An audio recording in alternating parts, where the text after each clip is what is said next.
If you need a planner, I'm your gal. I love to think ahead, strategize, organize, set goals, set my sights forward, and plan for everything, or so I would think. If you need a worrier, I'm here. I dedicate more hours than I would care to admit, especially those deep, dark hours in the middle of the night, on fears, worries, what-ifs, and shoulda-dones. If you need a rememberer, and I think I just coined a word there, here I am again. I sadly, and I'm ashamed to admit, hang on to hurts, grudges, losses, griefs, failed attempts, and disappointments. Perhaps on the more positive side, as a rememberer, I also reminisce, but I can get caught up in the past and see old times through rose-colored glasses. Planning, worrying, remembering, reminiscing all have their places. Admittedly, some in larger or smaller doses than others. But when I engage in them for very long, I rob myself of something vital, something precious, and that is now, this very moment. And I rob myself of the joy of this moment.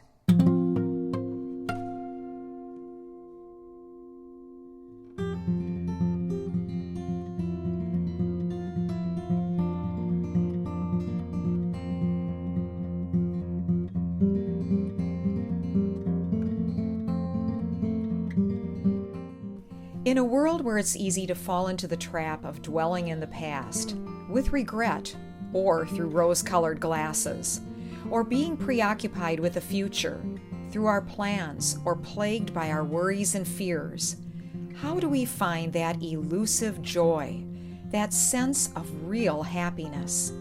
How do we express our gratitude for our abundance when the world tells us to focus on our scarcity? How do we push away the din from our lives so that we can be present to what is happening today?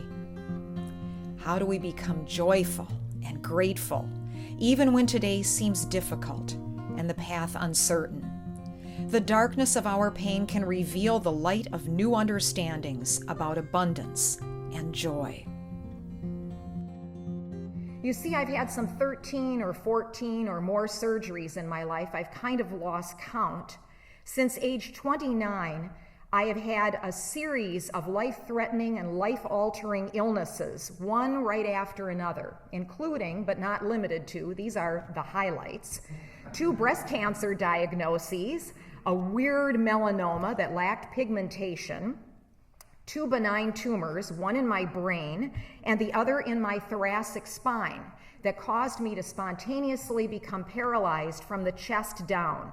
And it was only after having an emergency surgery and 25 physical therapy sessions that I learned how to walk again. My last illness happened while my mom was dying. Moment to moment was all she and I had, and we knew it. Moment to moment, that's really all we have.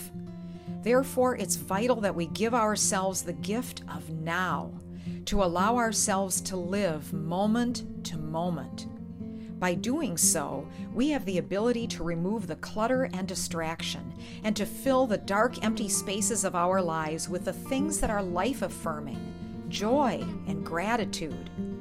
That can best be done by carving out time for ourselves, time rooted in the moment, time for gentleness, time to fill the well, time to be. I have been reminded time and again through my experiences with illness that it's necessary to set aside regular intervals, no matter how short, for solitude, reflection, and introspection.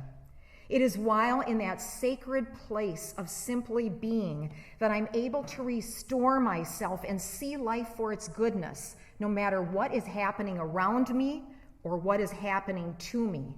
When I don't give myself those precious, silent times, my life's balance is thrown off and I suffer for it. After confronting my last illness, which required learning how to walk again, and at the same time helping my mother on her last journey in this life, I began to write a blog called Time to Be. It's a series of reflections about gentleness, gratitude, mindfulness, and the extraordinary joy found in ordinary moments.